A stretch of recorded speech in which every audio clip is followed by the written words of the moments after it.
ஒரு வருஷமா இடுப்புல வலி, தோள்பட்டையிலையும் கழுத்துலையும் விரைப்பு. ஒரு வருஷமா? இயேசுவின் நாமத்தில், இயேசுவின் நாமத்திலே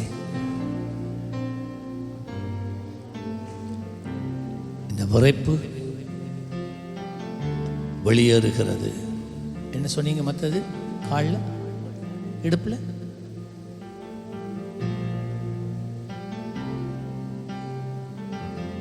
பாருங்க. இப்ப ஒரு வருஷமா இருந்த இடுப்பு வலி சுகம், இந்த தோள்பட்டையில சாடையா நோய்.